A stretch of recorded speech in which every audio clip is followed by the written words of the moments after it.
Welcome to Breakaway, the minor hockey podcast. As always, I'm your host, Aaron Wilbur, founder of the Coaches Site, and I am joined by Ian Taylor, the executive director of the OMHA. Ian, how you doing? Great, Aaron. Great to see you. Likewise. How's your hockey experience going? I know you're living your newest hockey experience. My latest hockey experience, my little guy. You know what? Yep. It's been so good. And the reason it's been so good, and this is me with my coaching hat on, more so than my dad hat on. Oh, okay. It's been so good because if let's say I went and coached like a U18 team, I would have my playbook, I'd have my binder, I'd have my practices. Like I would probably go rinse and repeat what I've always done. Like I probably wouldn't be forced or motivated to change. But I don't want to puff my chest out here, but I am the head coach of the Squamish U6 program. It's not a team, it's a program because we have too many kids for one team. Perfect. And I've been doing this since the beginning of December. And we practice twice a week. And every practice I come home and I feel like between that practice and the next one we go to, like I learned something or I have to go research something.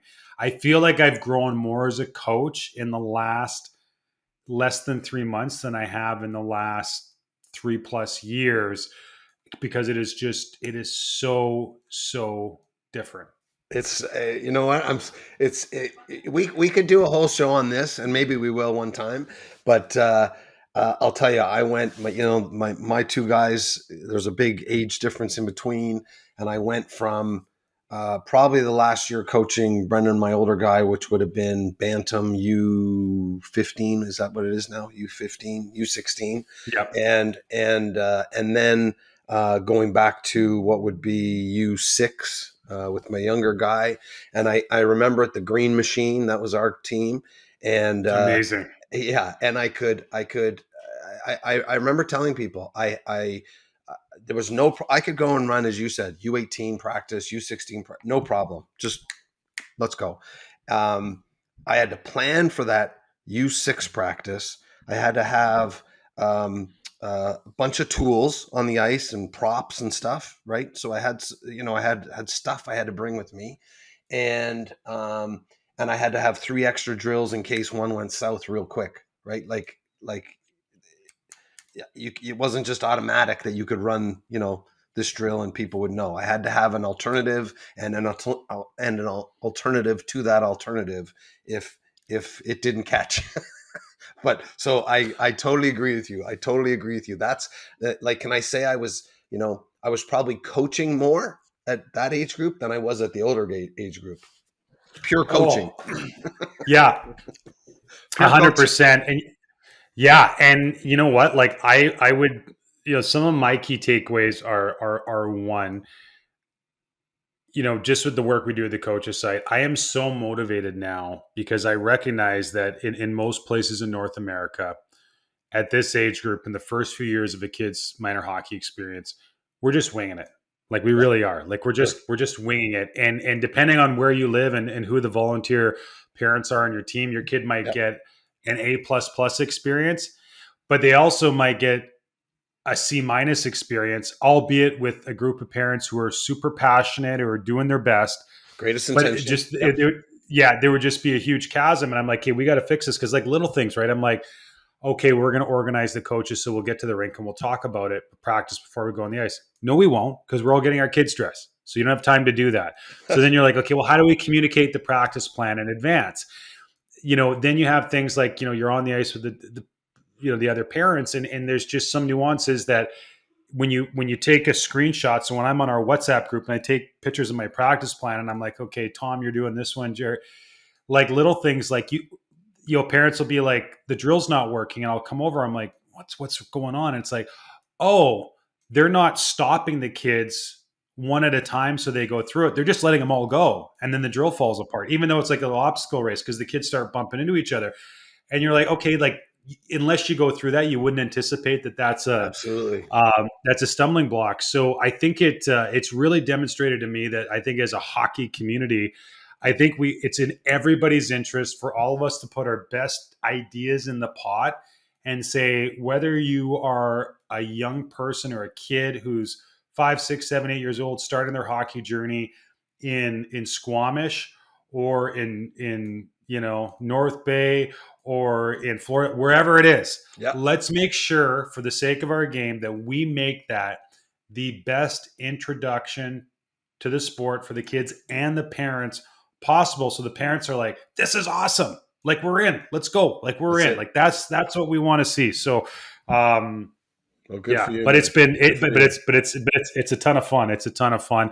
I'll just wrap up on this. So when I joined, we had this, a jamboree we're supposed to go to because we can't play games, which is the right thing. But it was in a little town called Hope, which is like a 2.5 hour drive from us. We're gonna have to like stay in a hotel and all this. And I'm like, this is nuts. We're not staying in a hotel. So I said, why can't we host our own?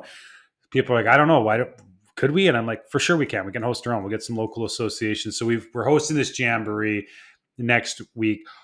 Our kids think they're going to the Olympics. Like, they are so jacked. They found out there's going to be pizza, there's going to be goodie bags, and they think like there might as well be, broadcast on TV. Like, they have that level of excitement about it, which is, again, another good reminder where at some point we all, as administrators, as coaches, we have to like kneel down and we have to see the minor hockey experience through the eyes of a kid, because it's different than the one. And if you can just create those moments for kids where they feel like they're larger than life, even though it's a bunch of 5 and 6-year-olds playing cross ice, as parents, we're like, this isn't real hockey. To those kids, this is like the biggest stage they've ever been on in their life. Amazing. Right? It's amazing. Yeah. Well, I'm looking forward to full report on that post event wrap. Don't worry, you're gonna get it. You're gonna get it. And in some ways, a bit of a good segue for today's conversation. We're gonna have a Nick Buonocore, who is the founder of the Reformed Sport Project. Yeah. I want to ask you, because normally when we talk about potential guests, you and I will banter. You and I will throw names around, and I think for the most part, we all recognize who we're talking about. Sure. But in this case, this name came through, and I'm like, Nick Buonocore. I'm like, hockey? Like, who is this? So this was somebody that you came across. Yep. I want to give my take, and just for our listeners, we've already had this conversation at the time of this recording, but how did you come across Nick? Twitter, social media. Yeah. Just, boy, I don't know if it was ultimately he ended up on my timeline or someone retweeted it, and I started seeing his name and just became someone I ended up following. So both him personally and the Reform Sport Project, and it just resonated with a lot of the stuff that we're talking about. And what I really, again, so he's American. He's in the South. He was primarily a baseball player. He references his son wrestling. And so, as much as you and I, we love to talk hockey and hockey specific stuff, I think it is also important to look at sport, sometimes take the ultra focus off hockey and take a little bit wider view and look at sport in general, because at the end of the day, we're in the business. The OMHA is in the business of promoting, youth sport and positive youth experiences and all the good things that come with that. So that's that's really where that resonated with me, where Nick's message resonated with me. So we reached out and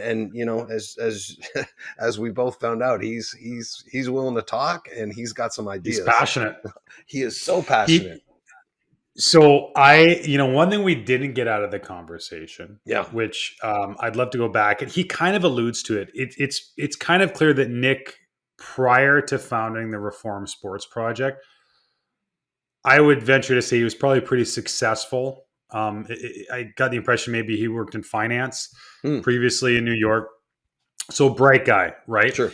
And, to me, what I appreciated most about this conversation, and I say this, and by no means am I trying to throw shade at anybody, but what I find generally happens is particularly like, listen, nothing's perfect, right? Nothing on this earth is perfect. Minor hockey isn't perfect. Everything Sure. can be improved.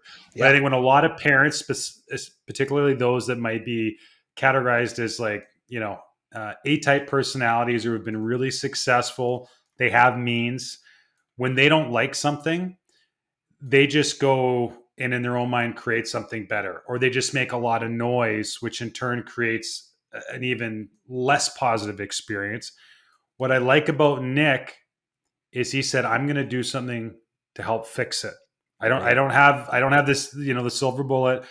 I don't have a secret potion, but I'm going to roll up my sleeves. I'm going to get involved. I'm going to have conversations with people who can share knowledge that I might be able to transfer to other people. And he kind of got in the trenches, and I think that that was really unique. And I got a ton of respect for him for doing that, because I think that's maybe the opposite of how a lot of people who maybe see some room for improvement handle things. Yeah, yeah, for sure. I mean, that's a great observation. I'll tell you the one item that really resonated with me, um, and we in between the time of recording this and actually when we spoke to Nick, I was in a meeting, and one of the items that Nick brought up was we we're not here to tell everybody what to do. We're not, No, we don't know everything, so that's why we tap into these, to different people, and try and, share information and best practices. So what I really liked, and my big takeaway, and I used it, the reason I referenced this meeting I was in, I used this in a meeting I was just in, and that was, often we talk about educating parents, and sometimes that comes across as we know it all, like, and we're kind of pointing our finger saying you should do this, right? sure, um yeah, but we're but Nick's, the takeaway I got from Nick was he wants parents to make informed decisions. So he says, as long as we can have, if we can, you know uh, uh, uh, give some direction to parents, give information, so, and they're going to end up deciding, and again, we've talked about it before, they're going to decide where they spend their money and where they spend their time, right? But if they can do that and be making informed decisions, then that is the best we can hope for. And so, like I said, I've used that in a meeting already, since we talked to Nick, and that's going to be one of my new mantras going forward. Just, I you feel know like it might be like if there was like an Ian Taylor T-shirt, like oh, I'm that telling you, might be the that's, thing. We might start, it yeah, might start being a prize for tuning in, but it is yeah. because it's funny because and again, I know we were going to make this short. It's not going to be short anymore, but um, I'm reading this book called Atomic Habits. So we Yeah, had at Christmas time, I sent out a newsletter to our coaches site community and said, "Here's right. my favorite books of the year. What are your recommendations?" And the most recommended book that came back was Atomic Habits. I'd heard of it, went and picked up a copy. So I'm into this now. And one of the things that talks about is so often we don't even perceive habits or behavior as choices, because it's groupthink. It's what everybody does. And somebody just naturally does it because they're just following the herd. They don't even think about it. Right. And I got thinking following the conversation with Nick is how many times, like, you and I sit up with our view of the hockey landscape, and we say, people are doing it wrong and stuff like that. I'm like, okay, but if we put ourselves in their shoes, how many parents and families get involved and they just look around at what's going on? They're like, oh, well, this is what you do. This is how you do it. You Absolutely. sign your kid up for stuff all the time, or you got to keep up. And they don't even recognize that perhaps there is a choice, or there's maybe another way of looking at things. And so I've spent a lot of time thinking about, like, we maybe have to lean into that a little bit more, and we talk about who we talk to, the subjects that we tackle, and maybe look at things less through the lens of like, well, everybody should know this, or everybody does know this, and say, okay, let's assume we're starting from scratch, and let's just communicate information in a way that people, it can maybe shed some light on a different way of doing things, not right or wrong, but just to say, hey, here's another way that you could tackle this situation or help navigate your Oh child's yeah. path through minor hockey? Yeah, you know what, Aaron? It's so good, and I'll tell you, I can tell you that's a conversation we're having internally with our staff in terms of, um, you know, we can throw data and studies and technical speak and at people and but really what we got to know is like again who's our audience and can we speak in a voice that again is like this conversational and just addresses whatever the situation or the experience, whatever that is, and again have them go away now with having the ability to make that informed decision, and that's all we should care about. Like we go, and I think it's our nature. We go very technical. We go very again. Not specific isn't the right word, but very perhaps in depth, or when it's not A little necessary. granular. Yeah, that's fair. Yeah. But So that's the hockey nerds in us coming out too, it, to be it, it fair. no, it is.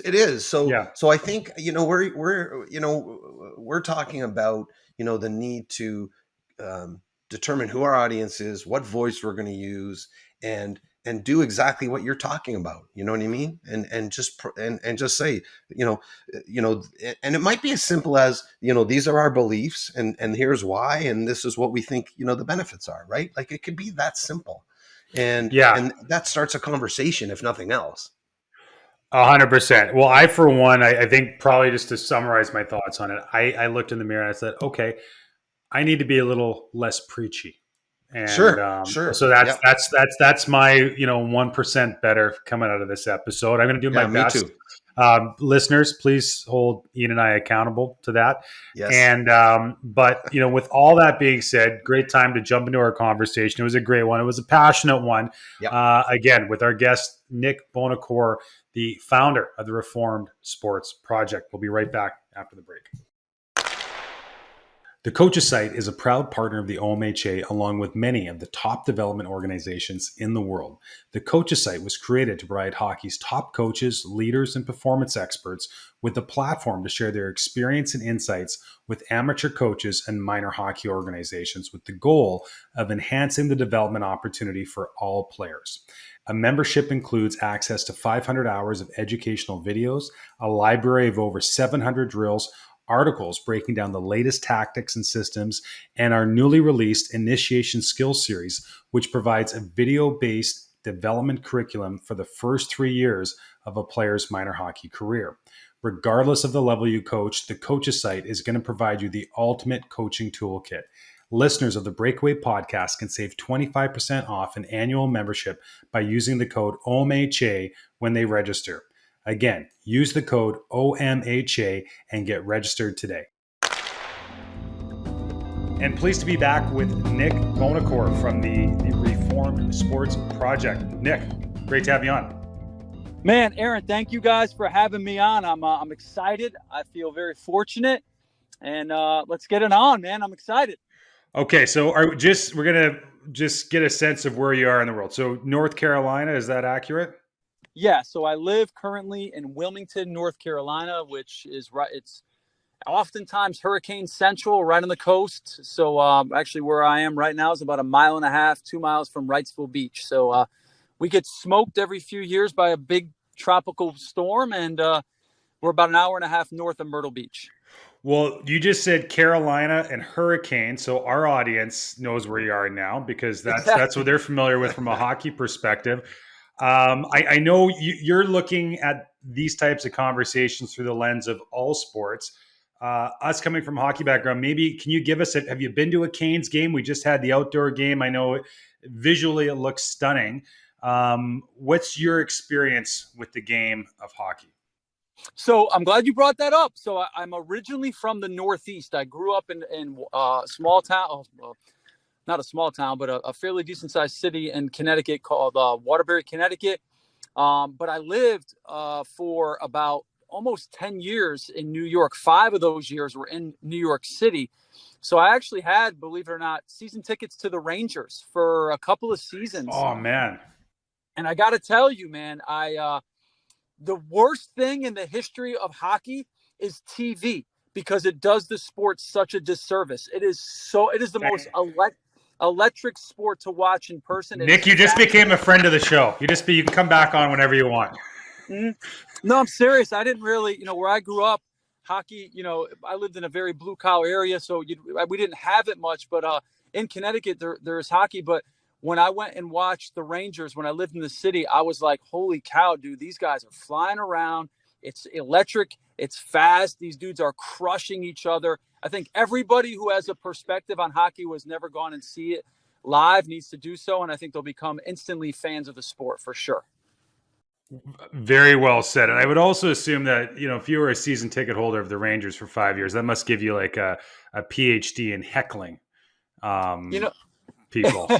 It's funny. It wasn't 5 years. It was 2 seasons. Or 2 seasons. Okay.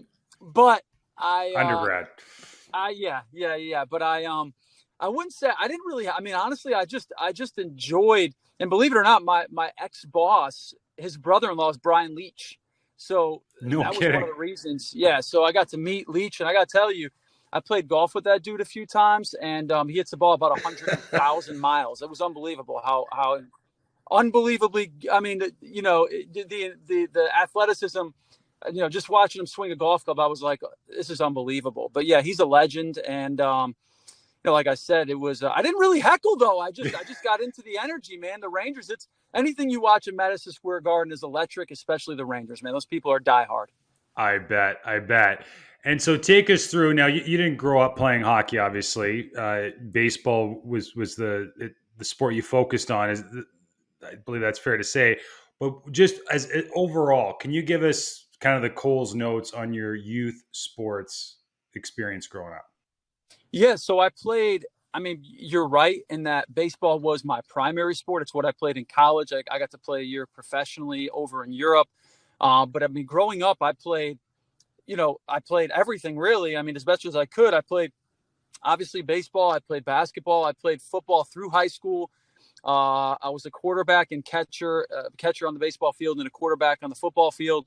Basketball, I probably love to play basketball more than anything. I just enjoyed it playing at the parks. I wasn't good enough to play on my high school team, nor did I really want to because it wasn't like something I concentrated on. But I played it's called CYO through high school. It was like it's a church league. I played that. It was super fun. So the guys that weren't necessarily overly competitive and wanted to play for the high school team would play CYO just to stay in shape and bang around and it was great. I love playing those 3 sports. And then one of the things that I really, growing up in the Northeast, I couldn't play baseball year round. I mean, you still got snow on the ground in March sometimes and so I couldn't, but that was my goal, was to be able to play college in the South, college baseball in the South, and be able to play year round. And but for me, it was whatever sport was in season was what I was playing in between baseball, basketball, and football. So, Nick, when I go on the website of the Reform Sports Project, which has a ton of great information, my first reaction is this isn't a career that you choose. This is one that calls to you, or it chooses you. What led to you, obviously, taking you out of what was maybe your first career, and how do you land doing what you're doing today? So, I mean, I guess the best way for me to describe it, because I get asked this question often, what made you start Reform Sports Project? And the best way for me to describe it is I got pissed off. I mean, I got pissed off at what I was seeing in the youth sports landscape. I have 6 kids. I've coached my kids, from, through rec sports as they were younger. Then when they get to kind of middle school and such, I don't coach them anymore. But I just started seeing things that were bothering me. I started hearing the 2 biggest things that caught my attention were on the baseball field. One was I started to see an overwhelming amount of overzealous parents. And one story I always like to tell that makes me laugh, where I live in Wilmington, North Carolina, there's several really famous athletes. One in particular, everyone's probably heard of, is Michael Jordan. He grew up in Wilmington and went to Laney High School here. And then another is Trot Nixon. Trot was a World Series champ from the Boston Red Sox. Yeah. He's a good friend. He's a good friend of mine, and we're out there coaching our kids. I'll never forget it. And I remember people being like, he was coaching another team. I'm coaching my kid's team. And, I'm watching his team play or whatever as the kids are playing. And I'm hearing parents chirping like, why does Trot doing like question? Now, mind you, this is 8-year-old baseball, 7 and 8-year-old. And people are going like, what is Trot doing? Like, why does he have my kid here? Like, what is he doing here? And I was listening to this going, do these people have any idea how lucky they are? Like, they have a professional, like New England legend coaching their kids' rec team. Like when I was growing up, God bless them, but I had guys like wearing tight jeans, smoking Marlboro Reds with a flask in their sleeve, coaching me in rec ball. And I got you guys got a professional athlete coaching, you're busting his chops. Like I couldn't believe it. And that kind of started opening the floodgates of it. And then I just started noticing, you people talking about college sports and how in order to go play in college, my 9-year-old's got to specialize year round in one sport. And I'm thinking to myself, well, you're out of your mind, because I played with guys who went to the big leagues and they played every sport growing up. And then you start seeing kids and parents like almost flexing by spending enormous amounts of money on equipment.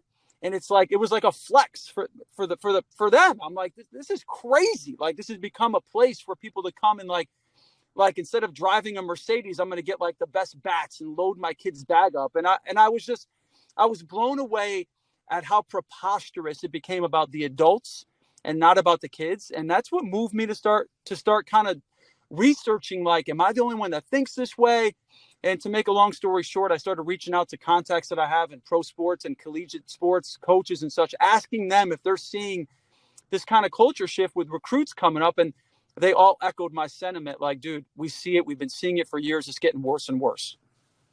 Just really quick, Ian, over to you. But is it not refreshing to hear that? I think sometimes, like I hear this a lot in my day-to-day. People are like, "Oh, it's hockey or it's hockey parents," and I'm always like, "No, it's sports. This is a sports thing." But how refreshing is to hear that this isn't just maybe some of the stuff that you deal with isn't isolated. No, well, what I would tell you, Aaron, and where I was going to jump in here was I started following Nick on Twitter, and by accident, you there's certain things end up in your timeline, and there's people you start to follow, who are involved in sport and whatnot, and Nick jumps up on my timeline, or someone retweets it, and then Reform Sports Project jumps in, and so now I'm following both, and I'm seeing this kind of regular pattern of tweets, and as you can tell, Nick doesn't hold back, which I love. So he's throwing it out there, but to your point, he's speaking the same language. We're in a completely different place, generally talking about different sports, but at the core of it, we're talking about kids. We're talking about sports, athletics, and a lot of what Nick's talking about is also pathway to marry education and athletics together, right? As you just noted about those 7-year-old kids, planning their D1 ride, early. So that's so long-winded answer to your question, but hell yeah, that's exactly why we put aside the specific sport, and we're talking the same language. And again, like Nick and I have talked on we've had a call previous to this, and just to say, hey, we're aligned. Let's keep talking, right? And now we're here, Aaron, we're here with you again, talking about the similar stuff that we've been talking about. So the need to get to educate and to educate parents, and a lot of this is, sometimes people take, and Nick, jump in if I'm off base here, but a lot of times it's not telling parents, it's not educate because we know so much better, but sometimes there's a bit of experience, but often it's because they don't know, and now they're getting caught up with keeping up with the Joneses. Well, that person's doing extra, so I got to do that. Well, that person's doing an all-star camp or whatever. So I got to do that. It's letting parents know, look, that there's a pathway, and involvement in a lot of activities is good. Let your kids decide, where their strengths lie or where their interests lie. And then, we don't have to be planning D1 scholarships at 7-year-old baseball. So yeah. So there you go. I mean, I'm a huge fan because we're speaking the same language and we've never met, Well, I'll say this, like in defense, and I, part of the reason to go back to starting Reform Sports Project, because I felt myself almost getting pulled in that direction, like inadvertently putting pressure on my kid, what I mean? Like, and then I step back like right away. I'm like, wait a minute here. I'm not drinking this Kool-Aid here. But I mean, in parents' defense, I mean, exactly, they're being sold, they're being sold. It's being sold the fear of missing out. I mean, like I said, I'm a parent 6 times over. Even my wife, she was a Division I scholarship soccer player. And I mean, we all love our kids, but we got to check ourselves as well. It's like, you have to remember these people, especially now, these are professional marketers. They're luring people in. And at times, and again, I don't want to say everybody, but at times, I always say preying on a parent's vulnerability. They don't know, a lot of them don't know any better. And, so for me, it's to your point of not trying to stand on the soapbox and preach that we have all the answers, but it's more about, hey, you're not alone in feeling that something might be off. And that was really reassuring for me when I started this. It was like, I felt a certain way. I kind of cast a net out there on the internet. I didn't know what the hell I was doing. I'd never produced content ever, but I started seeing that, like, there's a need here. People are looking for people. People are feeling the same way. And there's almost at the time, and there's still very little leadership in education and kind of how to navigate this culture. And that's kind of what Reform Sports Project is spearheading right now. I'm so glad you touched on the marketing piece, because I've, over time, I've started to draw parallels to, the addiction we see with, say, social media. And you wonder, like, how can people not put their phone down, or how can they, like, not bring it with them when they leave the house? And I always remind myself it's because there's, like, some of the brightest people in the world are on the other side of these apps and things that are fighting for our attention, and they're intentionally trying to make it addictive and using language that sucks us in. And I think, to your point, we've kind of seen that same sort of pull from youth sports now, and they're really just preying on people's, and not people, parents, human nature. And our human nature is to do whatever is in the best interest of our kids. And nobody faults anybody for looking out for their kids that way. But obviously, maybe the management of expectations is what has gone out the window. And I often wonder, like, if we built grandstands on the side of a classroom and parents could, like, watch their kids go through their day at school, we'd probably see the same level of excessiveness and, overbearingness that we see from parents, because at the end of the day, it feels pretty good when your kid scores a touchdown, a goal, gets an A on the test. Like, if your kid performs well and, other people are there to see it, I think we'd all be lying if we said that didn't, make us feel good. I totally agree. And I mean, speaking of which, my son just won a state title in wrestling as a senior here in North Carolina. And I couldn't be more proud and happy for him.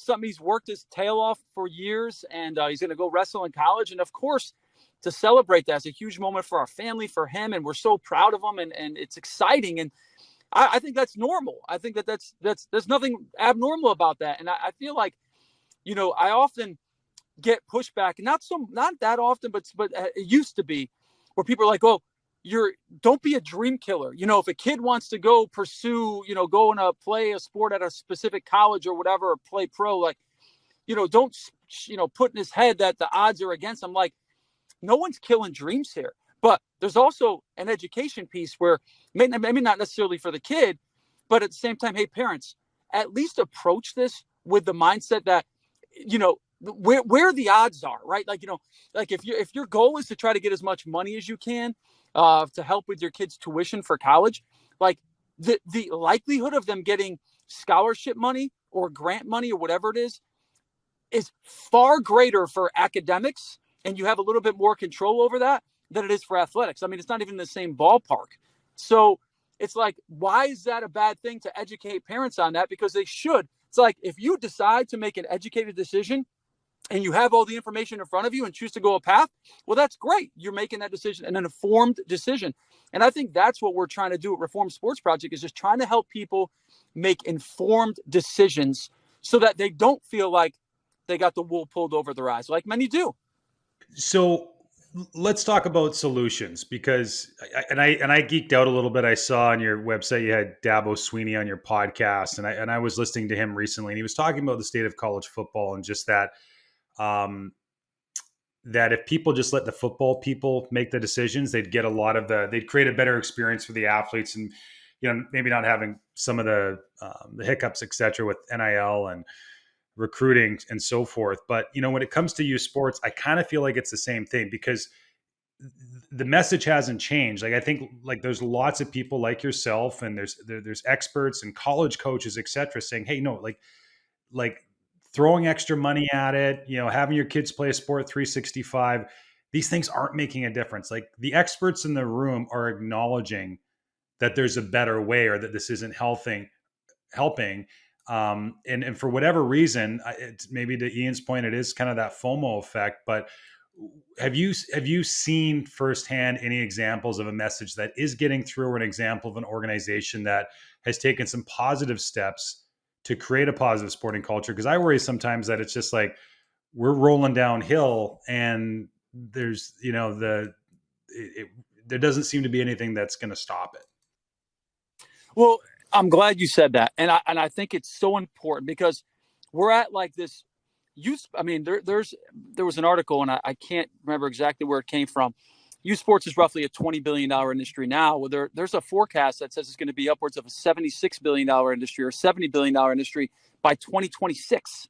And almost, more than tripling the valuation of it. So oftentimes you hear people say, and it makes me laugh, because I'm like, what world do you live in? Like, we need to go back to Sandlot and go back. I'm like, dude, the 70s and 80s and 90s were like 30, 40, 50 years ago. We're not going backwards. Totally. Like, exactly. Yeah, for sure. We're not, right? So we need to, I think one of the biggest things is, let's stop talk about solutions. Let's stop talking about going back in time. Let's understand that the privatization, the pay to play is here to stay. There is some good. It's not like it's all bad. There are things that are good from the current circumstances. How can we make it better? How can we make it have more inclusion, right? So there's not demographics and area code or zip codes or whatever that are being priced out. Like, how can we take what is evolved in youth sports, make it better? Is the solution, possible, like legislation? Like, I don't know. Like, maybe. Like, all I know is, I worked in financial services for a long time, and in order to do that, there's a barrier to entry. You have to get licenses, background checks, all these like really intense licensing. In order to go into certain professions, you have to do that. But if some jabroni ex-player or not ex-player wants to start a hitting facility or a slap shot, whatever the hell you call it in hockey, like a guru, he could just go open up shop, be a great marketer, and tell kids and parents this is the way, and be a great brander, and all of a sudden be putting toxicity into the air. There's like no barrier to entry. So I almost feel like there's got to be some sort of way to have a barrier to entry in the sport, in sports, to protect kids and protect, quite frankly, consumers, right? Because at the end of the day, I think parents underestimate imagine this, man. I thought about this before. What if sports parents literally said, for the month of March 2023, we're going on strike. We're not paying one damn bill, and our kids are every single youth sport facility, everything would be shut down. I mean, parents control everything. And I don't think they understand how much power they have with their wallets. If they did that, though, Nick, then we all know that parent that's going to be like, oh, this is perfect. I'm going to get a 1 month head start. I'm just going to dump a bunch of money. Exactly. This is where my kid earns a scholarship. Exactly. That right there is the FOMO, right? The race to the head start. I interviewed David Epstein, who, Totally. some of Sports you might Gene. know. He was the author of the Yeah. Sports Gene and Range, where he talks about how it basically goes against Malcolm Gladwell's 10,000 hour rule, saying like the best performers in not just in sport, but in the world at their profession had a sampling period. They didn't find their niche till they got older. And I mean, so to your point of experts saying one thing, but you're absolutely right. If everyone shut down, all it takes is one person to step in, and then, oh my God, my kid's going to miss out. And we start So to Nick, train all over again. I do want to ask you a follow up on that regarding the specialization, because we've, in hockey, we've for a long time, we've said, take the summer off, do other activities, come back refreshed, and we have all the background that says, reduces burnout, reduces injury, all that good stuff. But we do, but we, one, all sports aren't saying that. So it is a competitive marketplace, but we've also got families who will say, I've got a certain amount of time and I've got a certain amount of money to spend. And whether I spend that on 10 activities or whether I spend that on one, that's a personal choice. And I liked what you said earlier, at least make an informed decision. But do we really want, do we really want kids and families just choosing that one and playing, in our case, hockey year round, playing baseball year round? Do we, again, I love hockey. I still play, still coach, but boy, I love playing soccer in the summer, and I'm a huge soccer fan, right? And I never played baseball formally, but man, did I play baseball with my buddies, all the time, and it was like a collection of non-baseball players. We all played baseball. Like it was just, what activity are we going to do today? So as you said, can't go back in time. It's a competitive marketplace. And parents have limited time and money, or they have whatever they have, right? How do we help them make that decision or that next step? I think it's important to understand, for the most part, when it comes to early sports specialization, and there's been data, and Right. I think the Aspen Institute, shout out Tom Ferry, Project Play.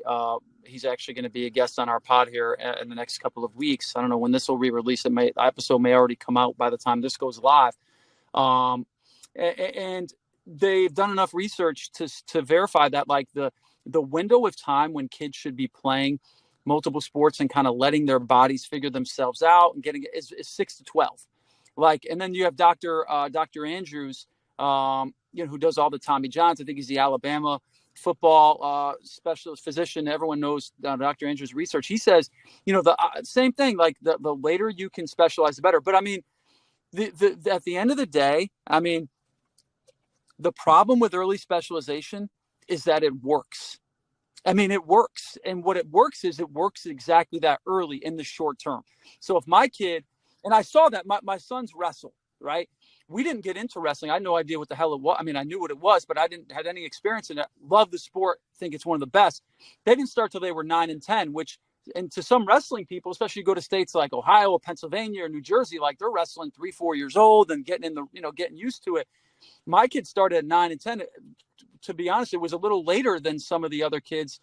And, if my kids started and were going year round in wrestling, which they ran into kids that were wrestling from the time they were 5 and 6, they were better. I mean, it was now they were at that time because they just knew what the hell they were doing.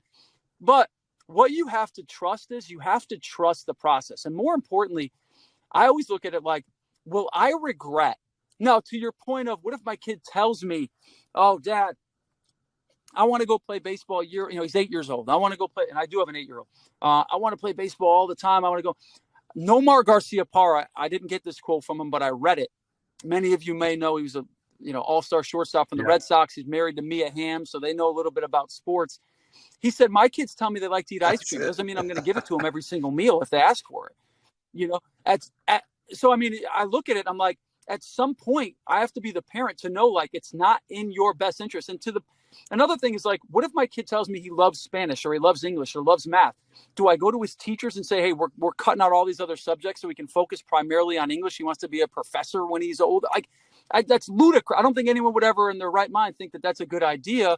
So why do we think it's a good idea in sports? I mean, why at a very, very young age do we think that that's a good idea when all the data, all the research, all the experts say, at least especially from 6 to 12, their bodies are developing. Puberty usually hasn't set in. Let their bodies get more developed, get more acclimated to different types of movements. And then if they decide they want to lock in when they get to high school or whatever, 13, 14, 15 years old. All right, let's make an educated, informed decision. Aaron, let me follow up. I got to follow up for Nick because I'm glad you brought up the Aspen Institute and the Project Play it, because I was just looking at some stuff from them, because here's one we're dealing with. So one is the early specialization. The other one is then the essentially the situation where we've got those early not the early specializers, just the higher performers, I guess, at an early age, where early bloomers type thing, like more developed kids where those kids end up getting, because they are judged to have a higher skill level at an early age, they're given more opportunity, more coaching, more sessions, probably better coaching, and the kids who don't have that skill level at 8, 9, or 7, 8, 9, that in that age group, they're getting less. So what we have is that skill gap grows at that early age, and essentially what we're seeing is again those kids who just by virtue of either starting later or just not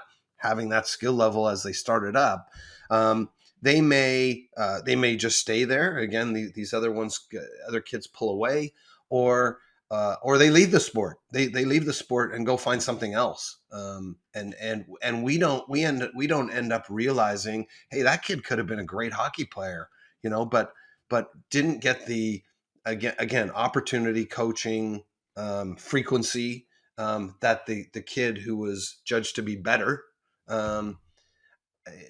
So that's something we're tackling now, because that exists in our sport. We give more to those judged to be better at an early age, and the skill gap gets away from us. Well, and think about why. My first thought when I think about why is, if I'm in the business of coaching or training or whatever, I want to broadcast, I want to market my brand around the best performers. Why? Because that's going to lure in more. Hey, my kid can reach there. My kid. So, I mean, I think that's what we got to realize, like us as parents, like that is what's happening. Like, these people are attaching themselves to names, and they want to say, so-and-so trained at our club. So-and-so came out of this, this team or whatever. And I mean, that's just the harsh reality of business, and I think it's important to realize, like, it is a business, and you have to find, but because it's a business, you're the customer. You don't have to go to certain places. You have to find, and there are plenty of clubs or teams, organizations that do help develop, that do help. I mean, there's a term late. I would consider myself a late bloomer. I mean, I played baseball, and in baseball, the field gets big. It gets big at about 13 years old. You're playing on a big league field.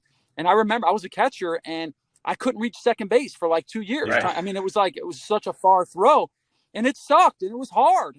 But I dealt with it. I just had to deal with it, and I had to overcompensate by getting quicker and trying to make myself better. But also that came from within me.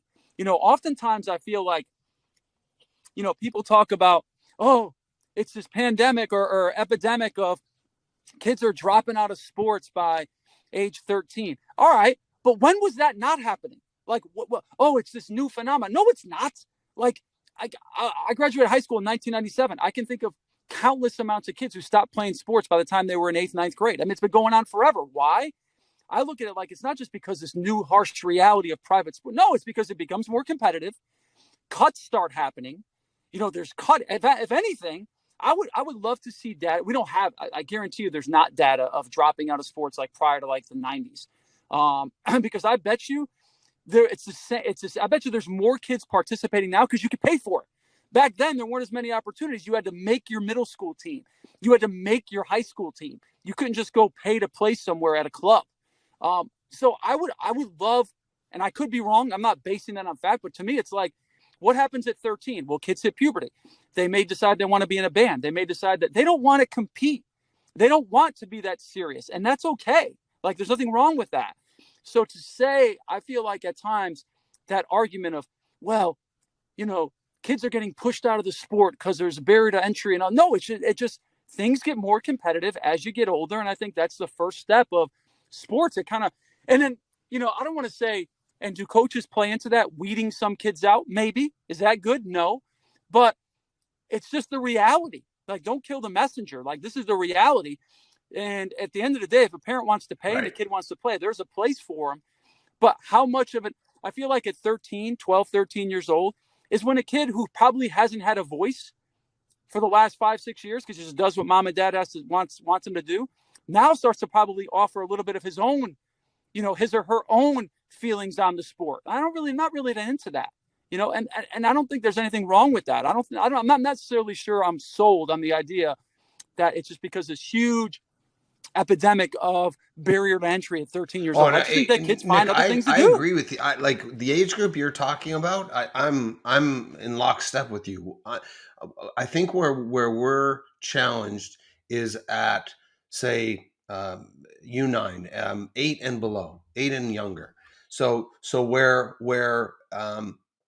okay, where really, if we can provide kids with basically a fun experience, they enjoyed it enough to come back, and during that time they were able to pick up some fundamental skills, right? And so now they also want to come back because, I can skate now, or I can turn, or I can stick handle in a certain way. That's going to help them to make a decision on what they want to do, I think, from a position of strength, you know what I mean, as opposed to as you said, cutting kids or streaming kids too early, and so they don't get that opportunity. That's I don't even think we're getting to the point that you're talking about, or we're doing it too early. I guess that's where I'm going. Well, I think that, and we actually released a blog today talking about rec sports, and it's getting a pretty good amount of traction, because I think that there is a diminishing of recreation sports, right? Everything has become, it's early and earlier and earlier of travel, and I think I agree with you that in and of itself is a problem, because and I can speak for where we are. We actually have a really good rec program baseball wise here in the city of Wilmington, North Carolina. But I can tell you firsthand that where it was when my older kids went through it, 7, 8 years ago, to where it is now, like it was like when my older kids were there, all the best athletes played. Like all the best, when I say best, all the best athletes played, and then they played, and they went to play football or soccer, then they played whatever. But now I swear by God, because I have a friend of mine whose kids, his oldest is like 12.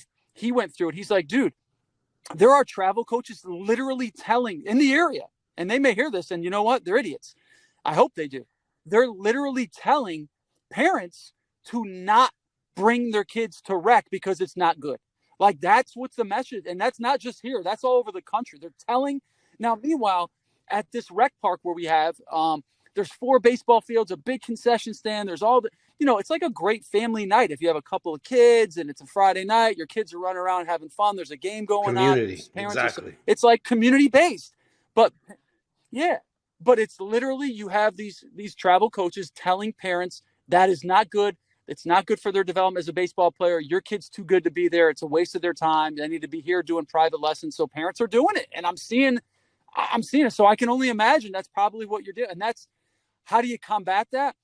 Having these conversations and letting those idiots know that they are idiots, and hopefully parents can resonate with that and understand, like in order for your kids to have a chance, there has to be participation, particularly at those young ages. You're talking about 8, 9 years old. And a lot of times those rec leagues are run, by volunteers, by parents, and they got to get on the boards. They got to get active. They can't just scream from the sidelines. They got to get active and try to engage to make their own change, really. Well, when you talk about making it, Nick, like I don't know what it's like being in a room full of current or former professional baseball players. But I know if you're in a room full of current or former professional hockey players, the making it part becomes pretty obvious. Like you got to be a bit of a freak physically. Like there's no amount of money you can spend because they look different, they walk different. I know from my experience as a coach, and it's a tough conversation where sometimes parents are like, I'm doing all this, and I'm like, hey, take this the right way. Genetics is a really big part of this. And there's not the genetics store down the street, so maybe you just need to focus on your kid having the best possible experience, because this thing that we're chasing, it's not for sale. It's not for sale. Like this is something where you're blessed if you have both the passion, the commitment, and the DNA or athleticism. All those things have to coexist, at least in my belief, for these things to happen. And because of that, I think that the genie's out of the bottle when it comes to parents spending whatever amount of money they choose if they have means on their kids' sport. I think that train's left the station. My biggest concern, and I think Ian alluded it to, is that we've created an environment where if you don't have the means, you're kind of out of luck, because nobody started the privatized, nonprofit league that I found. They're all for profit. Somebody's, the money's going in somebody's back pocket, and nobody's putting an emphasis on like, how do we create a level playing field for the kids that they may not have the athleticism or the DNA component either, but they love the game. They want to play till they're 18, and they want to compete because they love competing. There's just not those outlets for those kids and those families. And I mean, the chasm between the two, everybody says hockey is becoming, is pricing people out. From what I've observed, all sports are in the process of pricing people out of participating. Oh, and I couldn't agree more. I mean, I've said it 4 or 5 years ago that the sport of, and it pissed me off, the sport of baseball has become a country club sport. It's equestrian riding. It's ridiculous. Yeah, I mean, it's absurd. And not just that, soccer, because I've talked to enough of them. I mean, the one sport I feel like still has a pretty good cost that's not overly expensive is the sport of wrestling. But I mean, there's really no equipment. But then again, you also got to play to go to a club. I mean, there's costs associated with it. But it's tough. I mean, it's tough because for some people there is no alternative. Recreation sports are so they're going by the wayside. I don't really know. I mean, I would love to see maybe, there be, and I hate to, maybe some sort of initiative like, hey, to put the importance on, overall wellness and fitness and the importance of participation in youth sports, come from, your local bodies of government, whatever it is, where they make it a priority to allow there not to be now there can always be the alternative, right? If you want to go pay and do whatever, but I mean, to make it a priority, maybe the only way that happens is if, some sort of government intervention or some sort of, hierarchy comes in and literally makes it like a law where this has to be a certain way because it's important for the well-being, not just from a physical standpoint, from a mental health standpoint. And I think that there's probably enough data out there from COVID, to see what the shutdown had impact wise on these kids, and who were, we were very lucky because we have 6 kids. So, they had their brothers and sisters, but I know a lot of people who single family, who had only child, and they couldn't go and see anybody. I mean, imagine what that would have been like at, 8, 9, 10, 11, for God's sakes. I would have been probably putting my head through a wall anyway. I would probably have been chewing the carpet, for crying out loud. I have no idea. So Nick, I think about this a lot, and obviously you do too. And I want to run this by you. Like, one thought that I've had, and you alluded to it earlier, like, it drives me nuts. I know I've had this conversation with Ian, in that you can walk into a hockey rink and, the word elite, AAA, they're on every poster. And of course, certain coaches will see a kid at the rink who, is a real player.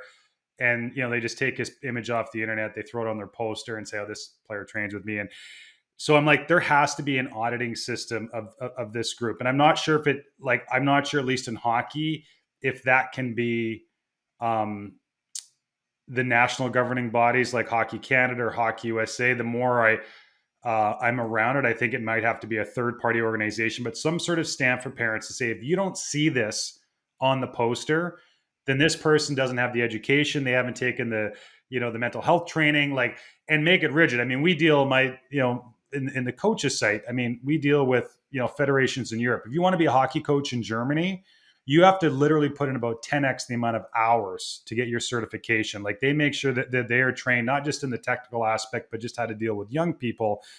The second part I would go to is having a second stamp on those posters that says, hey, this person, if you're going to run a privatized business for sport, you've got to kick back a certain percentage that goes into a pool that makes the game accessible for families and kids that otherwise don't have the means. It doesn't mean you have to do it, but if you want to get the stamp that says that you're goodbye, that's part of getting that license, is that a certain amount of the money that you're generating goes back into a pool so that kids that can't necessarily get on the travel team get that opportunity, and just try to, as much as we can, level that playing field. We've talked about that. I know that you guys are aware that I'm partnered with Reform Sports Project, is co-owned by Octagon. Partners at Octagon Olympics and Action Sports, Peter Carlisle, Brooke Shandor, Drew Johnson, Megan Nathanson, our team. We've talked about that. We've talked about Reform Sports Project doing that and being a vetter, going around and vetting. It would be a huge undertaking, but that is what you were describing is something that I've thought about. We've talked about.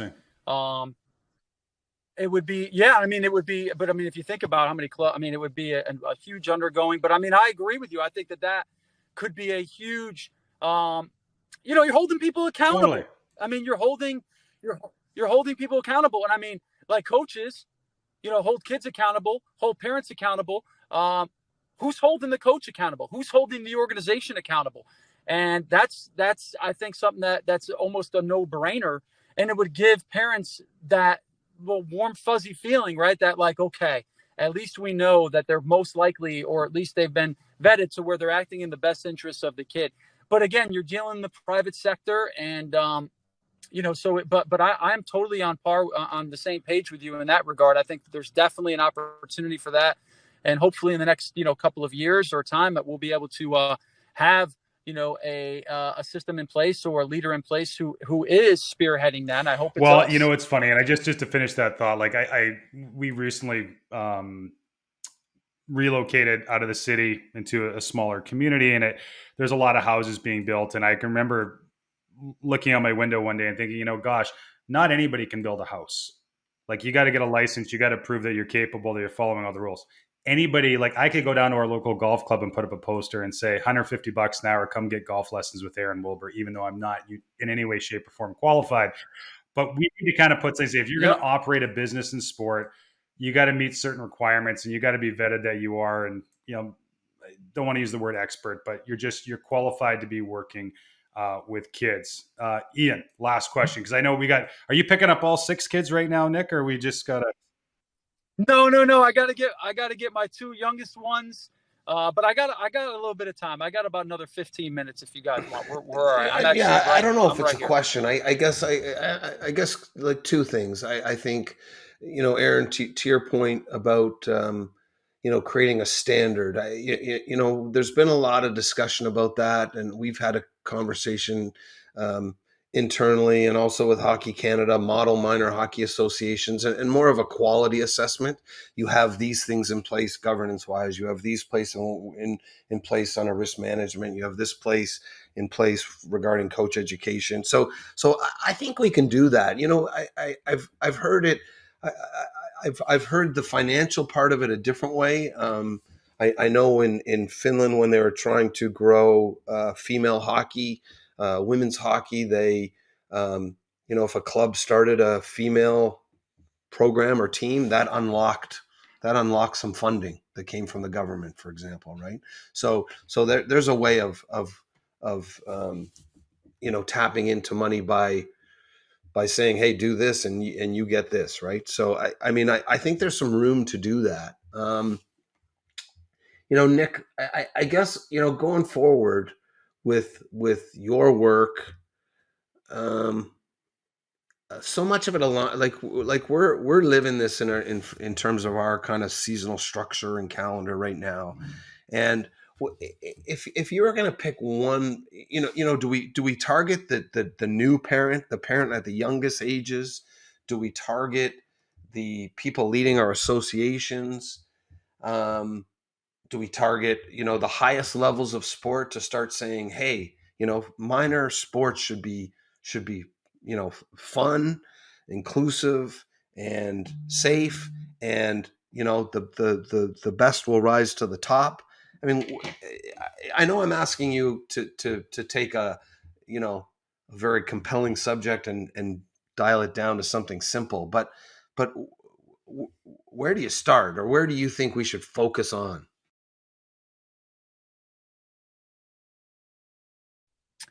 My first thought, and I used to think, and I hadn't been asked that in a while, but I used to think it's a top-down approach. It's a Right. Get everyone at the top of the food chain to say, and that's kind of what I've done. I've interviewed like 700 people, and I've gotten so many people to agree and all this stuff, and they all say it. I don't think, because Major League Baseball, there's all these different professional sports organizations that put content out there or say all the right things, but they're focused on their business. They're focused on their freaking business. You know what I mean? Like they say goodwill stuff, but are they really, are they at the grassroots level? Are they in the fight? You know what I mean? Are they in the trenches? No, they're freaking not in the trenches. So while it's really nice for the Major League Baseball commissioner to say, hey, all this, or the chairman of the SEC to say this, or my old baseball coach who retired, head baseball coach, University of North Carolina. Yeah, I love him. Coach Fox, play multiple sport. He said all the right things. No one gives a crap, because at the end of the day, parents, like you said, can all go on strike, and there's going to be one parent who's going to go, oh, this is my chance to get ahead. So I think it's beating the drum. It's getting in the trenches. I do not think it starts at the top. I don't think it starts with people with the money. I think it starts by being in the freaking, in the fight at the youth levels, pushing and being disruptive, making noise, understanding that this is not just a freaking physical health thing. It's a mental health issue. This is a mental health issue. And more importantly, we're dealing with children. And Tom Ferry, I love it, because he says it's becoming a voice for the voiceless. You're talking about kids who don't really have the opportunity to speak up. It's all these youth sports is built around pleasing adults. It's about their agendas, and that's just the way it's built. So how do we have to empower people that are in the trenches, and we have to make people, I believe, and that's what my goal is to make these people feel very uncomfortable about them, what they may, or at least full disclosure. Like I think one of the keys is giving people the opportunity to make informed decisions, letting them know, like, hey, there's a prerequisite. Hey, you want to have your kid play, such and such year round? Fine. Let me just show you this data. Sign off on this data. Understand that Tommy John surgeries are 60% of them happening in the country are happening between the ages of 14 and 17 years old. And guess what? 25 years ago, when youth sports or when it wasn't specialization at the forefront, it wasn't like that. It was a grown man disease. It freaking happened, with men who have been in the sport for decades, right? So the point is there is a cause and effect.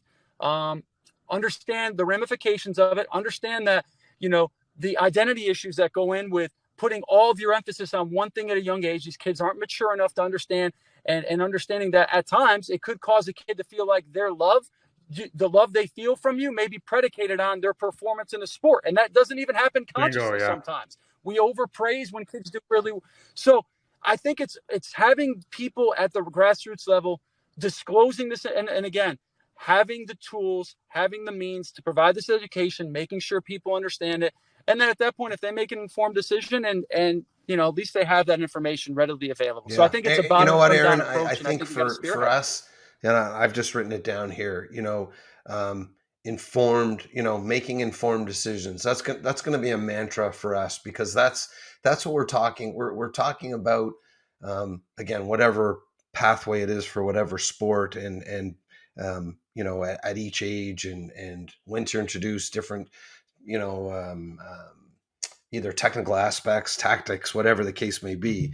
But if we can go away and say, we've informed, parents and families, and they're making educated decisions, informed decisions. That's, then I think, and it's not about checking a box saying we've done our job, but I think we can feel positive that again, as you said off the top, Aaron, parents are going to, want to do right by their kids, right?